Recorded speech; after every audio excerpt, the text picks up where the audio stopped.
इसलिए बैठने में तकलीफ होगी, लेकिन ये बहुजन समाज तो हजारों साल से तकलीफ सहता आया है। अगर आज आधा घंटा आपको मेरी वजह से तकलीफ सहनी पड़े तो ये मान के कि आज की तकलीफ आपको आने वाले 20, 30, 40 साल तक इस देश के शासक बनाने में मदद करेगी। तो मैं अपने भाइयों से अपील करूंगा कि उस तकलीफ को सह लो, क्योंकि यहाँ हमें कुछ भी आसानी से नहीं मिला है। हर एक चीज की हमने कीमत चुकाई है। आज से लगभग 103 साल पहले बाबा साहब अम्बेडकर के नेतृत्व में महान सत्याग्रह हुआ। जिस तालाब से जानवर पानी पी सकते थे, आपको उस तालाब से पानी पीने की इजाजत नहीं थी। अब से 100 साल पहले के लगभग की बात है। इस 103 साल में बहुत कुछ बदला है, और सबसे ज्यादा बदला है तब जब 26 जनवरी 1950 को देश में संविधान लागू हुआ और लोकतंत्र आया। लोकतंत्र के जरिए इस देश के वंचित वर्गों के हाथ में वो शक्ति आई कि वो बड़े से बड़े तख्ते को पलट कर दें और वो बड़े से बड़े तानाशाह को जमीन दर्ज कर दें। वो गरीब के बेटे को भी उस कुर्सी में बिठा दें जिस कुर्सी की ताकत से हजारों करोड़ों लोगों की जिंदगी बदलती हो। मैं अपनी बात की शुरुआत करते हुए, ये महामानव तथागत बुद्ध की धरती है, इसमें आने का मुझे अवसर प्राप्त हुआ। इस चुनाव के जरिए ही मैं इस अवसर में आप सबका बहुत बहुत धन्यवाद करता हूं। यहाँ उपस्थित हमारे भीम आर्मी आजाद समाज पार्टी के सम्मानित वरिष्ठ लीडर और मेरे सामने उपस्थित हमारी माताएं, बहनें, नौजवान साथी, बुजुर्ग, मेरे हम और मेरे भाई, हमारी बच्चियां, हमारे छोटे बच्चे, प्रशासन के लोग और मीडिया के सम्मानित बंधुओं, मैं महामानव तथागत बुद्ध के बाद संत श्रोमणी सद्गुरु रविदास, भगवान वाल्मीकि, गुरु नानक देव, संत कबीर को भी याद करता हूँ, उनको नमन भी करता हूँ। मैं नमन करता हूँ राष्ट्रपिता ज्योतिबा फूले, छत्रपति साहू जी महाराज, बाबा साहब अम्बेडकर, पेरियर रामास्वामी नायकर, पेरियर यादव, बाबू जगदेव प्रसाद कुशवाहा, जननायक कपूरी ठाकुर, उन तमाम गुरुओं संतों को जिन्होंने अपने प्राणों का बलिदान दिया, अपनी सारी सुख सुविधाएं छोड़ दी और हमें अवसर दिया, हमारे लिए काम किया, जिनकी वजह से हम हैं। महामना राम सुवर्मा, चौधरी महाराज सिंह भारती, मेरे गुरु, मेरे आदर्श मान्यवर साहब काशीराम को नमन करता हूँ और नमन करता हूँ उन वीरांगनाओं को, चाहे वो माँ सावित्रीबाई फूले रही हो या माँ फातिमा शेख रही हो या फिर अवंतिका बाई लोधी रही हो या झलकारी बाई कोरी रही हो या फिर वो वीरांगना जिन्होंने अन्याय अत्याचार करने वाले को सबक सिखाने काम किया, करोड़ों करोड़ों महिलाओं की आदर्श बनी, माँ फूलन देवी को भी नमन करता हूँ और अपनी बात की शुरुआत करता हूँ। सम्मानित मेरे बहुजन समाज के लोगों, जैसा कि मैंने आपको बताया कि असली आजादी तब मिली जब भारत में संविधान आया। संविधान से पहले देश तो आजाद 15 अगस्त 1947 को हुआ, लेकिन हम लोग आजाद नहीं हुए। हम आजाद तब हुए जब भारत का संविधान लागू हुआ।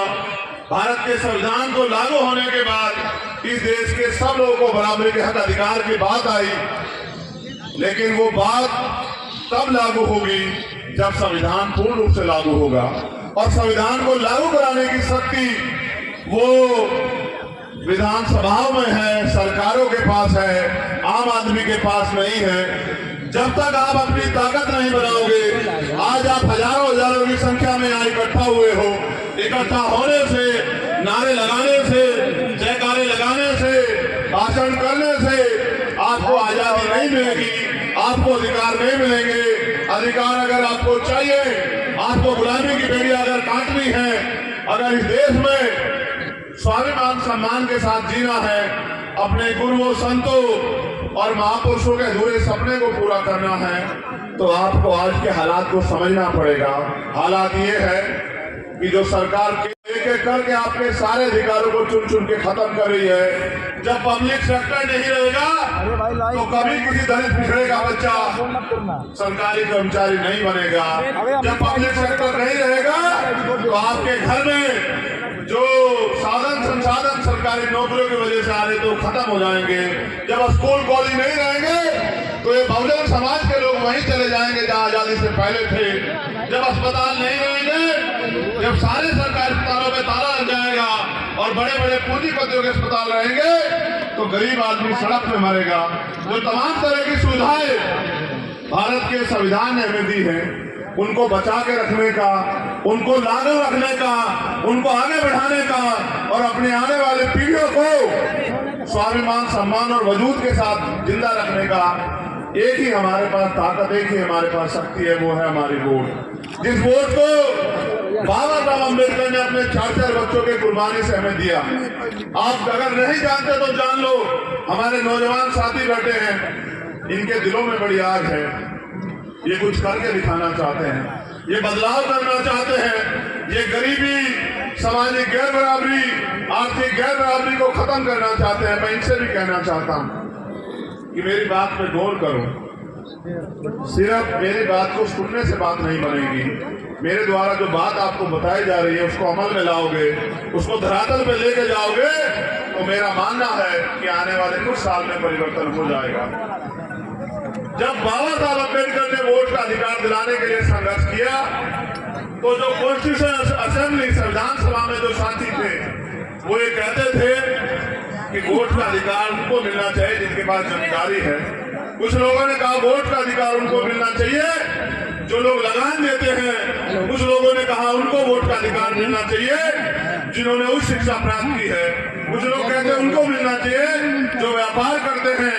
कुछ लोग कहते हैं उनको मिलना चाहिए जो धन दौलत रखते हैं। बाबा साहब अम्बेडकर ने कहा कि अगर चंद लोग फैसला करेंगे कि सत्ता में कौन आएगा तो इस तरह से लोकतंत्र नहीं बन पाएगा। लोकतंत्र तब बनेगा जब भारत के हर एक बालिग व्यक्ति को अपना उम्मीदवार चुनने का अवसर प्राप्त होगा। वो तय करेगा कि उनका विधायक कौन होगा, उनका सांसद कौन होगा, उनका मंत्री कौन होगा।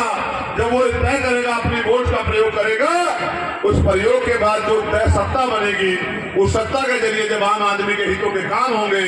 क्योंकि अगर आपको याद हो तो उन्होंने कहा कि संविधान कितना भी अच्छा क्यों ना हो, उसको लागू कराने वाले हाथ अच्छे नहीं होंगे, उनकी नीति अच्छी नहीं होगी, उनकी नीयत अच्छी नहीं होगी तो अंततः संविधान बुरा साबित होगा। आज भी संविधान अच्छा है, दुनिया का सबसे पवित्र संविधान, दुनिया का सबसे महान संविधान भारत का संविधान है। लेकिन मेरी बात पे गौर करो, सबसे ज्यादा गैर बराबरी भारत में है, सबसे ज्यादा आर्थिक समानता भारत में है और सबसे ज्यादा अन्याय अत्याचार महिलाओं पे और स्पेशली वंचित महिलाओं को पे भारत में होते हैं। इसका कोई तो कारण होगा। इसका कारण मात्र एक है कि बाबा साहब अम्बेडकर की बात को आगे बढ़ाते हुए मान्यवर कांशीराम साहब ने कहा कि वोट हमारा, राज तुम्हारा नहीं चलेगा, नहीं चलेगा। उनके इतने संघर्ष के बाद भी बहुजन समाज के लोग उनके संघर्ष में हंसते रहे और अपनी रोटी को खा के पेट में हाथ फेर के चैन से घर में सोते रहे। उसका खामियाजा ये हुआ कि वोट हमारे पास है और राज उन लोगों का है जो नहीं चाहते कि इस देश से कभी सामाजिक गैर बराबरी और आर्थिक गैर बराबरी दूर हो। अगर हमें सामाजिक गैर बराबरी को दूर करना है, अगर हमें जाति के आधार पर जो है समानता है उसका नाश करना है, अगर हमें भाईचारा लाना है, अगर हमें जो गरीबी, बेबसी, लाचारी, क्योंकि मैं देश में घूमता हूं, आप मुझसे प्यार करते हैं, मैं आपको बताना चाहता हूं देश की हकीकत ये है कि अमीरों के कुत्ते भी घी खाते हैं, अमीरों के कुत्ते भी एसी की गाड़ियों में घूमते हैं, उनके कुत्तों में भी अच्छे अच्छे गद्दे सर पे छत है। लेकिन गरीब अपना पेट काट काट के भी अपने बच्चों को नहीं पाल पा रहे हैं। पढ़े लिखे नौजवान सड़कों पे धक्के खा रहे हैं, सुसाइड कर रहे हैं और निकम्मी सरकार तमाशा देख रही है। जब आपकी सरकार नहीं बनेगी, आपका नेता नहीं बनेगा, आपके क्षेत्र के लिए लड़ने वाला नहीं आगे बढ़ेगा, आपको क्या लगता है जिन्होंने हजारों साल तक आपको इंसान भी नहीं माना, वो आपको अधिकार कब देंगे ये आपकी क्यों नहीं समझ में आता। भाईचारा बनाना है तो बहुजन समाज के लोगों में बनाओ, भाईचारा बनाना है ये जातियों में बने समाज को इकट्ठा करो, लोगों के बीच में जाओ, उनको सच बताओ कि आज सच तो यह है कि कारवां लुट चुका है, देश में कुछ बाकी नहीं है, सारी सरकारी एजेंसियों को खत्म करने की तैयारी हो गई है, सारे सरकारी डिपार्टमेंट को बेचा जा रहा है। आज रेल बिक रही है, आज तेल बिक रही है, गेल बिक रही है, सेल बिक रही है, कोल बिक रही है, एयरपोर्ट बिक रहे हैं। तमाम तरह के जो साधन संसाधन 70 साल में देश में खड़े हुए, जिनको आपने अपने खून पसीने से सींचा, आज वो लूट रहे हैं। रक्षा कौन करेगा? देश की रक्षा करने वालों, भारतीय संविधान की रक्षा कौन करेगा? सवाल आपके सामने है। जब न्याय सबके लिए समान है तो इन वंचित वर्ग की बहन बेटियों के इज्जत के साथ क्यों खेला जाता है? रोज क्यों उनके साथ अन्याय होता है? अभी एक FIR की कॉपी मुझे दी दिलीप भाई ने और मुझे बताया कि वहां जयंती के अवसर पे कुछ ताकतवर लोगों ने हमारे लोगों को नुकसान पहुंचाया और 2 लोग गिरफ्तार हुए। पुलिस के लोग भी यहाँ हैं। मैं इनसे कहना चाहता हूँ कि ये लड़ाई स्वाभिमान सम्मान की है। चुनाव 11 तारीख में खत्म हो जाएगा। अगर आपके क्षेत्रों में अन्याय होगा, आपको नौकरी बाबा साहब अम्बेडकर के संविधान की वजह से मिली है, अगर आपके क्षेत्रों में आपके कुर्सी बैठे अन्याय होगा तो अभी अन्याय हम लोग नहीं सहने वाले। अगर आप न्याय नहीं दोगे तो हम आपके दफ्तरों के बाहर न्याय नहीं दोगे, हम अपनी संवैधानिक शक्ति का प्रयोग करके मोर्चा निकालेंगे। अगर आप न्याय नहीं दोगे तो हम भी आपको AC के कमरों में चैन से नहीं बैठने देंगे।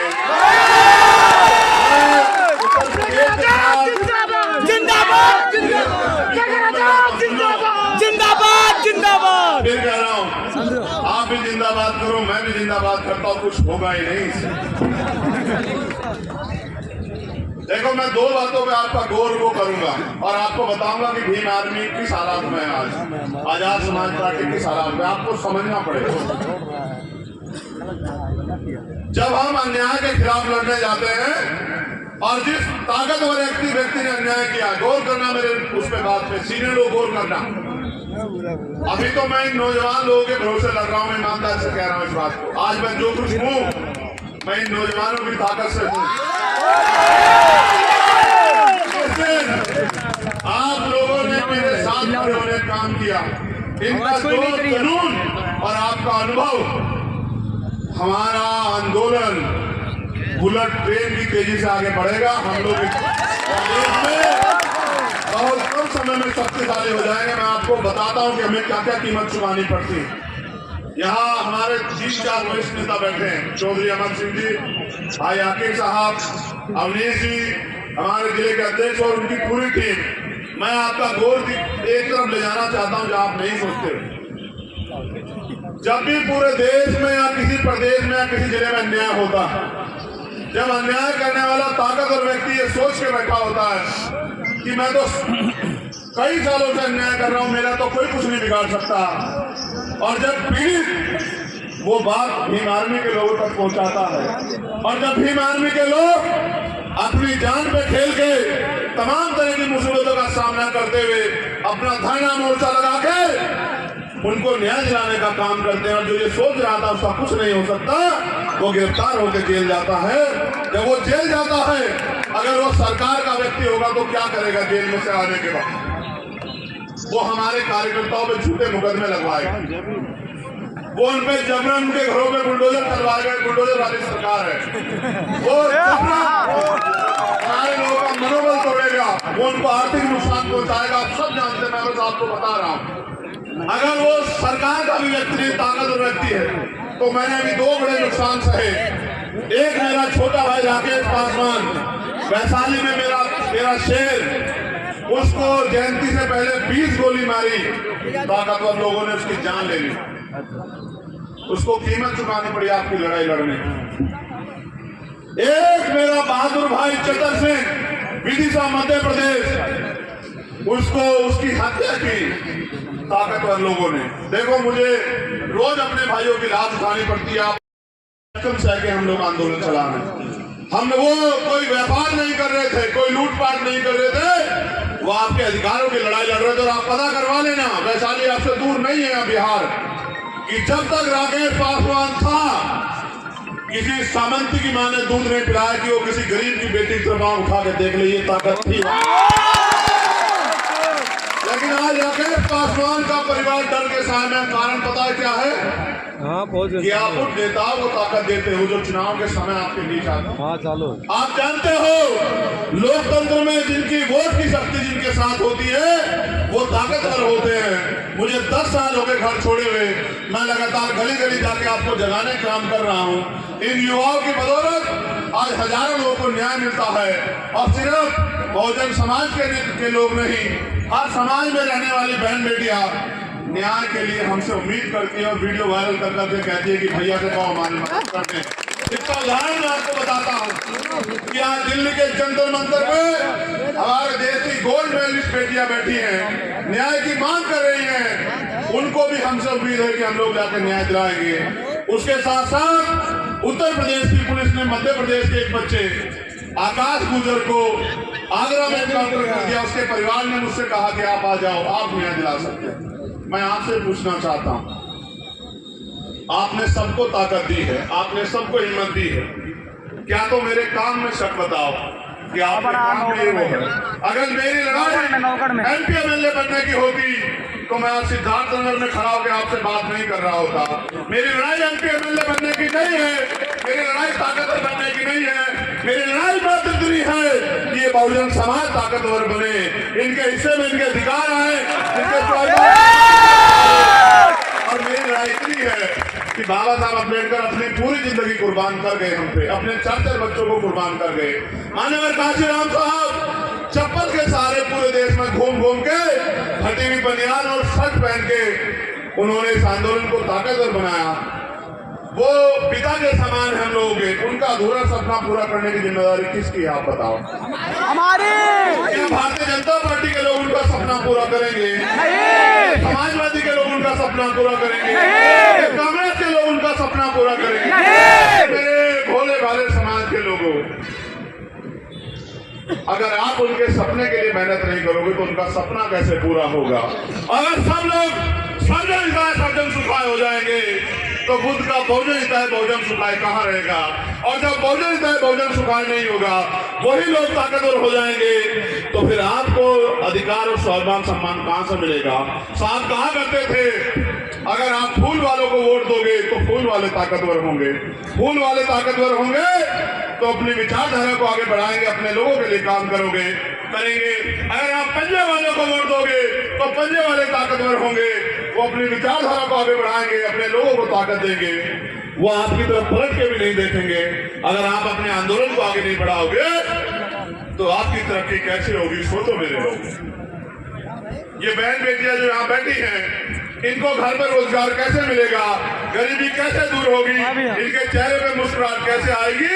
और जो जुल्म जाती हो रही है एनसीआरबी का डाटा उठा के देखो, ये अन्याय कैसे रुकेगा? हम इसको खत्म करना चाहते हैं। सड़क की लड़ाई हम लोग लड़ रहे हैं। मैं यहाँ आपसे देखो, मैं सीधे शब्दों में कहता हूँ, अगर आपके घर पे कोई काम करेगा, आपकी मजदूरी करेगा, तो क्या वो शाम के समय उम्मीद नहीं रखेगा कि आप उसको दिहाड़ी दो? बताओ, अगर उम्मीद करेगा नहीं करेगा वेतन की? आप जहाँ काम करते हैं वेतन की उम्मीद करते हो नहीं करते हो? बताओ। जब मैं 24 घंटे 7 दिन 300 दिन 30 साल के 365 दिन काम करता हूँ, तो क्या मेरा वेतन आपकी जिम्मेदारी नहीं है क्या? बताओ। मेरा वेतन आपसे पैसा नहीं है, मुझे घर नहीं बनाना, मुझे बंगला नहीं बनाना, मुझे गेस्ट हाउस नहीं बनाना। मेरा एक ही वेतन है कि जब आपने सबको ताकतवर बनाया तो आप इस लड़ाई को लड़ने की हिम्मत मुझे भी दो। आप मुझे ताकत दे के देखो। मैं आपसे वादा करता हूं, जिन 50 साल के नेताओं को आप जानते हो, अगर उन 50 साल के नेताओं को 5 साल में नहीं भुला दिया तो चंद्रशेखर आजाद से सवाल करना मेरे। जो काम वो 50 साल में नहीं कर पाए, सुनो उनकी नियत नहीं थी। अगर 5 साल में नहीं करके दिखाया तो कभी आपकी बस्तियों में पैर नहीं रखूंगा। और अगर आपने मेरा साथ दिया तो मैं वादे से कह रहा हूं कि वो सवेरा आएगा, वो सूरज निकलेगा कि भारत महामानव तथागत बुद्ध के सपनों का भारत बनेगा। सबको रोटी कपड़ा मकान और सम्मान मिलेगा। कोई किसी के साथ दुम जात के अन्याय अत्याचार नहीं करेगा, भाईचारा बनेगा और फिर से देश सोने की चिड़िया बनेगा। मैं अपील करना चाहता हूँ यहाँ कपिल वस्तु से श्रीमती सुभावती देवी जो हमारी नगर अध्यक्ष की दावेदार है, मैं उनसे अपील करूंगा कि जो कपिल वस्तु के लोग हैं वो अपने एक एक वोट को केतली के चुनाव चिन्ह पर डालकर मेरे हाथों को मजबूत करें, हमारी बहन को ताकत दें। सोहरतगढ़ नगर पालिका से, नगर पंचायत से इजहार हुसैन जी हमारे प्रत्याशी हैं, आप बैठ जाओ। मैं उनके लिए अपील करूंगा कि आप अपने कीमती वोट को उनके चिन्ह केतली पर देकर उनको ताकत दें। उसका बाजार से प्रभावती माता विजय यादव, ये नौजवान मेरा छोटा भाई प्रत्याशी है, आपसे अपील है कि इनके हाथों को मजबूत करें। इसको जो ताकत मिलेगी वो ताकत मेरे हिस्से में आएगी। ये नौजवान है, अगले 30 साल 40 साल आपकी सेवा करेगा। और आगे बात बढ़ाता हूँ, इसमें थोड़ी सी अनुशासन कमी है, वो मैं डांट के ठीक कर दूंगा, घबराओ। नौगढ़ सिद्धार्थ नगर से फौजी आजाद हमारी बहन, आपसे अपील करता हूँ। इटवा से पंचम हमारे दावेदार हैं, मैं पंचम से भी कहूंगा वो आगे आ जाएं। मैं इनके लिए आपसे अपील करता हूँ। बिस्कौर से सलीम राय हमारे दावेदार हैं, मैं इनके लिए भी आपसे अपील करता हूँ। बढ़नी चांपा से मनकी राम यादव हमारे प्रत्याशी हैं, मैं मनकी राम जी के लिए आपसे अपील करता हूँ। मानिकराम भारत वारी से हमारे पूर्व के जिला अध्यक्ष मेरे छोटे भाई प्यारे भाई ऋषिकेश जी प्रत्याशी हैं, मैं इनके लिए आपसे अपील करता हूं। और बढ़नी वार्ड नंबर 3 से लोहिया नगर ज्योति प्रकाश सभासद के हमारे प्रत्याशी हैं, आ जाओ।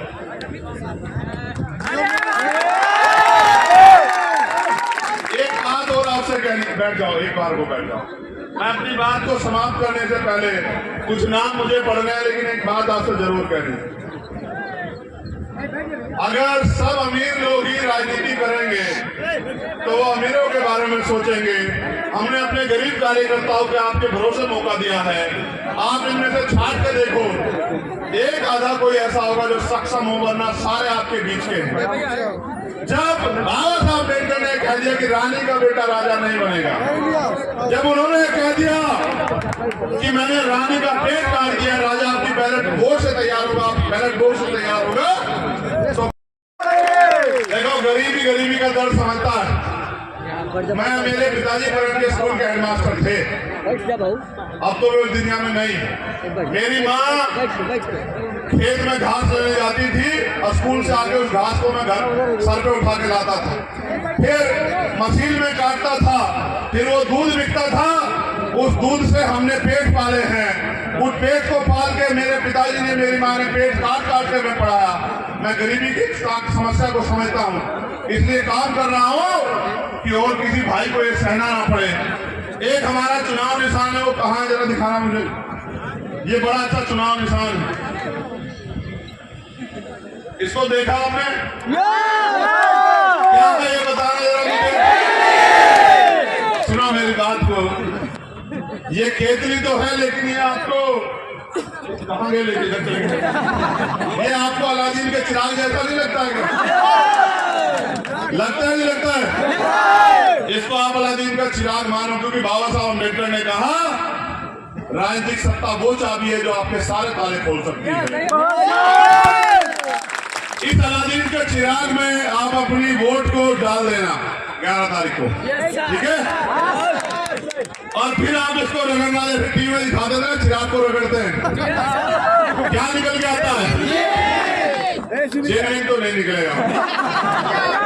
जैसे आपने इसको भरा वोटों से, वो जो नगर पंचायत के हमारे दावेदार हैं वो निकल के आएंगे, और वो क्या कहता है जिन निकल के कहता है,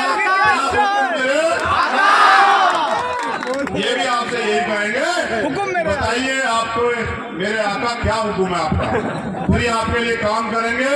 आप इनके हाथों को मजबूत करो। यहाँ हमारे जो जिले के सम्मानित साथी हैं जिन्होंने मेहनत करके मुझे यहाँ बुलाया, जो जिला प्रभारी है जितेंद्र राणा जी, जिला प्रभारी रामधारी यादव जी, जिला प्रभारी जयार हुसैन जी, जिला अध्यक्ष राजेंद्र भारती जी, जिला महासचिव डॉक्टर मोहम्मद यूनिस जी, हमारे जिले के उपाध्यक्ष भाई शिव चंद्र भारती जी, गौतम बुद्ध जी, कमलावती जी, जिले के कोषाध्यक्ष मासूम अली इब्राहिमी जी, जिला मीडिया प्रभारी शक्ति राम यदुवंशी जी, जिला कार्यालय प्रभारी अजय यादव जी, जो हमारे जिले के सचिव हैं 5, लालजी चौधरी, राजकुमार गौतम, संदीप गौतम, अवधेश गौतम, अमर सिंह गौतम, और जो जिले के संगठन मंत्री हैं 5, दान बहादुर चौधरी, नूरुल हुदा अंसारी, जयराम गौतम, दयाशंकर पासवान दया, रमेश चौधरी, और जो हमारी विधानसभा है सोरठगढ़ के अध्यक्ष प्रभुनाथ गौतम, विधानसभा अध्यक्ष कपिल वस्तु, दिलीप कुमार, विधानसभा अध्यक्ष बांसी, राजेश राव, विधानसभा अध्यक्ष इटवा सुरेश कुमार गौतम, और विधानसभा अध्यक्ष डुबरियागंज राज राव। ये जो साथी आज पार्टी ज्वाइन कर रहे हैं, मैं इनका आभार प्रकट करता हूं। हमारे भाई विशाल जो क्षेत्र पंचायत सदस्य हैं, गौरव निषाद जो ग्राम प्रधान है मऊ, सुरेश निषाद जी, अमित केवट जी, शिवाजी, विजय जी, राजेश जी, आशीष जी, भाई विनोद जो ग्राम प्रधान है गोठवा, राम सिंह चौधरी जी, राम सुमेर निषाद जी, सदापल साहनी जी, साहिब राव जी, सुजीत कश्यप जी, राहुल चौधरी जी, सोनू साहनी जी, सुरेश चौधरी, रवि निषाद जी, और लोटन से चलकर आने वाले संघर्षशील युवा साथी दिनेश कुमार अंबेडकर, जितेंद्र, सोनू, विद्या अंबेडकर, संजय, रविचंद्र गौतम, विकास प्रसाद, वासुदेव, करण, कमलेश जाटव, धर्मेंद्र, अक्षय, पिंटू, राम नमन, भगीरथी प्रसाद, इंद्रजीत, संदीप, दुगेश भारती, ओम प्रकाश राज गौतम, इन सबको पूरी टीम को Azad Samaj party Bhim army join करने पे बहुत बहुत बधाई। मैं आपसे सिर्फ रिश्ता बनाने आया हूं।